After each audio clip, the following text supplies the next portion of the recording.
L'acquittement et la libération de M. Gbagbo par la CPI depuis le 1er février a, semble-t-il, redistribué les cartes sur l'échiquier politique ivoirien. Depuis qu'il a été libéré, M. Gbagbo a été accueilli sur le sol belge où il réside actuellement. Comment passe-t-il ses journées? Comment intervient-il sur l'échiquier politique ivoirien? Mène-t-il ses activités politiques? Nous avons rencontré pour vous un membre de la coordination libérée Gbagbo qui va nous parler un peu du quotidien de cette personnalité ivoirienne.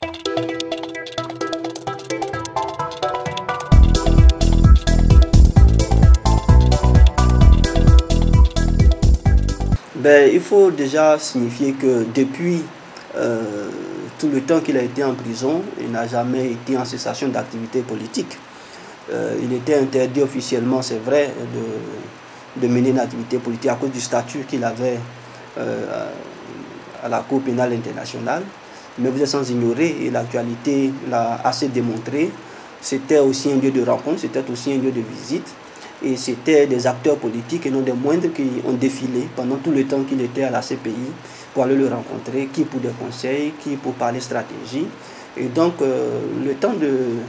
son temps de séjour à la CPI n'a jamais été un temps de tout repos. Il est un homme politique, il est resté politique, il a eu des activités politiques. Alors, maintenant qu'il est en Belgique, j'ai tenu à préciser ce qui a été son quotidien quand il était à la prison pour dire que maintenant, où il est libre, il donne encore libre cours à ses activités. C'est encore des moments encore plus intenses parce que la Côte d'Ivoire s'en va vers les élections bientôt, en octobre 2020, et toutes les chapelles s'apprêtent, tous les états-majors sont au vestiaire, ça se prépare, et Laurent Gbagbo lui aussi se prépare. Il n'a pas officiellement donné d'orientation politique, mais on sait qu'il est resté l'animal politique et qu'il a toujours été, et que par rapport aux élections de 2020, forcément, il aura une orientation à donner.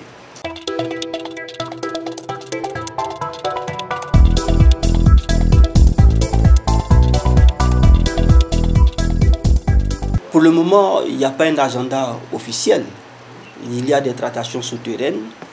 Il se dit beaucoup de choses. Donc, lui-même, en tant qu'acteur, n'a pas fait de déclaration officielle.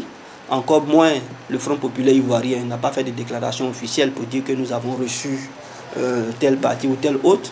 Mais on sait, par exemple, que le président Bédié sur RFI avait, par exemple, dit qu'il y avait des démarches dans ce sens pour rencontrer le président Laurent Gbagbo. Le secrétaire général du PDCI RDA lui-même, il y a quelques jours, au cours d'un meeting public, a aussi dit que des démarches se faisaient dans ce sens. Il avait même appelé Laurent Gbagbo à recevoir le président Affi N'Guessan pour faire la paix. Et donc il y a beaucoup de choses qui se disent, mais de manière officielle, rien n'a été dit.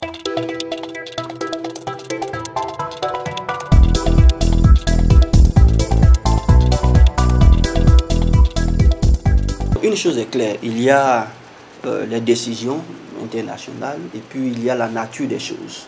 La nature des choses, c'est que Laurent Gbagbo est un homme politique. Un homme politique, dans un trou, dans une cage, partout où il se trouve, fait de la politique. Et Laurent Gbagbo ne peut qu'être empêché sur papier de faire la politique, mais dans les faits, c'est un homme politique qui fait de la politique. Ça, il faut pouvoir le retenir. Et puis donc, dit que de sa position, forcément, il impacte l'échiquier politique ivoirien. D'une manière ou d'une autre. Et nous pensons qu'il a toujours été, donc je veux dire, pour la scène politique ivoirienne un repère. Beaucoup de personnes se reconnaissent en lui.